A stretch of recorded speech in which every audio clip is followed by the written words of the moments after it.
सब कुछ सही चल रहा था। दीपावली का त्यौहार बीत गया। लोगों ने बहुत महंगा ही सही, त्यौहार की खरीदारी कर ली। सब कुछ शांत था। फिर 27 अक्टूबर को आरबीआई ने इस शांत तालाब में पत्थर मार दिया। बोला कि जिस मीटिंग में हम लोग रेपो रेट बढ़ाने का फैसला और ऐलान करते हैं वो दिसंबर 2022 में होने वाली थी, लेकिन अब अगले हफ्ते होगी, 3 नवंबर को। दिसंबर वाली तो होगी ही, एक और होगी इससे पहले। और इस खबर से सब लोग हक्का बक्का रह गए। क्या, क्यों और कैसे, सब आज के एपिसोड में बताएंगे।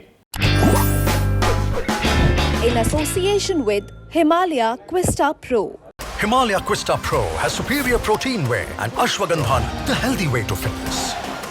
मॉनेटरी पॉलिसी कमेटी एमपीसी, ये वो मीटिंग है जिसके बारे में अभी बताया जा रहा था। तो ये जो मीटिंग है वो अमूमन साल में 6 बार होती है, 2-2 महीने के अंतराल पर। आखिरी बार हुई थी 28 से 30 दिसंबर 2022 तक। इस बार मीटिंग में भी रेपो रेट का 50 बेसिस पॉइंट बढ़ाने का ऐलान किया गया था, क्योंकि इससे ही कुछ दिनों पहले अमेरिका में भी फेड रेट को बढ़ा दिया गया था। फेड रेट से रेपो रेट का क्या संबंध है वो समझाने के लिए एक बाकायदा एपिसोड हमने किया हुआ है, उसे आप देख सकते हैं। तो 30 सितंबर को हुई मीटिंग के बाद अगली मीटिंग होनी थी 30 नवंबर के बाद ही, और खबरें बताती हैं कि ये मीटिंग 5 से 7 दिसंबर 2022 को होनी थी। लेकिन आरबीआई ने 27 अक्टूबर को ऐलान किया है कि 3 नवंबर को एमपीसी की एक और मीटिंग होगी, और इसको बुलाने के लिए आरबीआई ने reserve bank of India RBI act 1934 के सेक्शन 45ZN का हवाला दिया। बता दें कि साल 2016 में आरबीआई ने महंगाई से जुड़ी मौद्रिक समीक्षा यानी मॉनेटरी पॉलिसी अख्तियार की थी। इसके बाद पहली बार है जब आरबीआई ने इस सेक्शन 45ZN का हवाला दिया। इसके साथ ही आरबीआई ने मॉनेटरी पॉलिसी कमेटी एमपीसी और मॉनेटरी पॉलिसी प्रोसेस रेगुलेशन 2016 का भी हवाला दिया। ये सेक्शन 45ZN क्या कहता है? इंडियन एक्सप्रेस की खबर के हवाले से बताएं तो बेसिकली ये सेक्शन कहता है कि अगर आरबीआई अपने इन्फ्लेशन या मुद्रास्फीति के टारगेट से पिछड़ जाता है तो उसे सरकार के सामने एक रिपोर्ट रखनी है। मौजूदा केस में आरबीआई को ये रिपोर्ट 12 नवंबर तक सरकार को सौंप देनी है। इस रिपोर्ट में आरबीआई को सरकार को ब्यौरा देना होगा कि आप फेल क्यों हुए, टारगेट पूरा क्यों नहीं कर पाए, और यह भी बताना होगा कि मुद्रास्फीति को बनाए रखने के लिए आरबीआई क्या कदम उठाएगा और कितने दिनों में टारगेट हासिल हो जाएगा। इसके साथ ही मॉनेटरी पॉलिसी प्रोसेस रेगुलेशन 2016 का रेगुलेशन 7 कहता है कि ये जो सरकार को रिपोर्ट देनी है उसका ड्राफ्ट तैयार करने के लिए एक अलग मीटिंग जरूरी है। डिटेल एक्सपर्ट से जल्दी से समझ लेते हैं। सिचुएशन ये है कि इस वक्त इंटरेस्ट रेट का जो पूरा माहौल है वो काफी रैपिडली बदल रहा है। और वो रैपिडली क्यों बदल रहा है? क्योंकि एक तरफ तो बाहर का से जो हमें प्रेशर हो रहा है रशिया यूक्रेन वॉर के चलते, दूसरा इकोनॉमी के अंदर भी एक मुद्रास्फीति का माहौल बना हुआ है। तो इस माहौल में जबकि 45 दिन के बाद आरबीआई के मॉनेटरी पॉलिसी कमेटी मीट करते हैं, इस बार आरबीआई को लग रहा है कि नहीं, इतना ये टाइम भी काफी नहीं है, उससे पहले ही मीट करना चाहिए।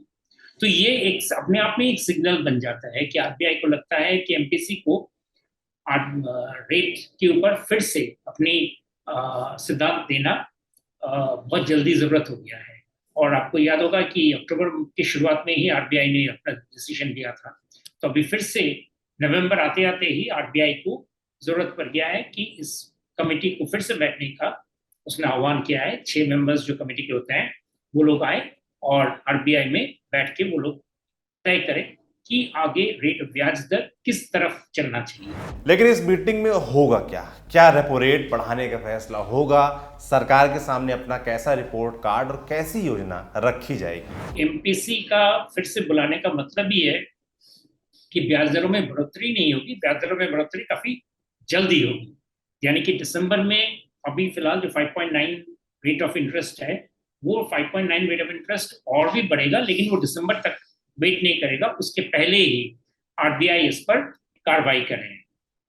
और ये करीब तय है कितना परसेंटेज होगा, कितना बेसिस पॉइंट होगा, वो हम एमपीसी के मीटिंग तक हम वेट करेंगे देखने के लिए। लेकिन ये निश्चित है कि रेट में बढ़ोतरी होगी। और ये पहली बार ये ऐसा घटना हुआ है कि पिछले 9 महीनों में आरबीआई के जो जिसे कहते हैं कंफर्ट रेंज, 2% से 6% का ये जो कंफर्ट रेंज है, इसके बीच में वो इन्फ्लेशन को रखने में सक्षम नहीं हुए हैं, कंज्यूमर प्राइस इंडेक्स।